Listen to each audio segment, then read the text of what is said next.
ഇപ്പോൾ big boss ടാസ്കിന്റെ ഭാഗമായിട്ട് എല്ലാവരോടും റെഡിയാകാൻ പറഞ്ഞു. അതായത് യെല്ലോ ഷർട്ട് അല്ല യെല്ലോ ബനിയൻ എല്ലാവർക്കും കൊടുത്തിട്ടുണ്ട്.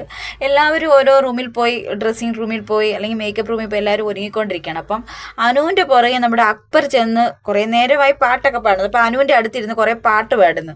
ഇത് കണ്ട് അനുവിന് ദേഷ്യം എന്ന് പറഞ്ഞു, നീ നിന്റെ പെണ്ണുമ്പിള്ളയുടെ അടുത്ത് ഇങ്ങനെ പാട്ട് പാടുപാടാ, നീ വീട്ടിൽ ചെല്ലുമ്പോൾ നിന്റെ പെണ്ണുമ്പിള്ള നിന്നെ ശരിയായിക്കോളും. കുറേ നേരമായി അവൻ രാവിലെ തൊട്ട് തുടങ്ങിയതാ, നിന്നെ പുറത്തിറങ്ങുമ്പോൾ നിന്റെ ആൾക്കാർ നിന്നെ കല്ലും മണ്ണും വാരി എറിയുമെന്നും പറഞ്ഞ് നമ്മുടെ അക്ബറുണ്ട്. ഞാൻ അക്ബർ ചൂളി പോയിട്ടുണ്ട്. എന്ത് പറയണമെന്നറിയാതെ വെറുതെ ട്രിഗർ ചെയ്യുവാന്ന് നമ്മുടെ ആദിലയോട് അനുമോള് പറയുന്നുണ്ട്. ശരിയാണ് പറഞ്ഞത്, രാവിലെ തൊട്ടുള്ള കളിയാക്കി പാട്ടാണ്. പാട്ടുകാരനാണെന്ന് പറഞ്ഞാലും ഇങ്ങനെ പാരഡി ഉണ്ടാക്കി പാടേണ്ട ആവശ്യം അക്ബറിനില്ല. അപ്പം അനുമോള് എല്ലാവരോടും പറയുവാൻ, ആദിലോട് പറയാം, അവൻ കുറേ നേരമായി എന്നെ ട്രിഗർ ചെയ്യാൻ തുടങ്ങിയിട്ട് രാവിലെ തൊട്ട് പാട്ട് പാടുന്നുണ്ട്. അവൻ്റെ പെണ്ണുമ്പിള്ളയുടെ അടുത്ത് ഇവൻ ഇങ്ങനത്തെ പാട്ട് പാടുമോ? അവിടെ ചെല്ലുമ്പം അവൻ്റെ പെണ്ണുമ്പിള്ള അവനെ ശരിയാക്കും കണ്ടോളോ എന്നൊക്കെ നമ്മുടെ അനുമോള് പറയുന്നുണ്ട്. പുള്ളിക്കാരനാകെ ചമ്മി നാറി. അനുമോൾ ഇങ്ങനെ പറയുമെന്ന് ഓർത്തില്ല. നമുക്ക് നോക്കാം എങ്ങനെയാന്നുള്ളത്. ഇനി ടാസ്ക് സ്റ്റാർട്ടായിട്ടില്ല. നമ്മുടെ ടാസ്കിന് വേണ്ടി റെഡി ആയിക്കൊണ്ടിരിക്കുകയാണ്.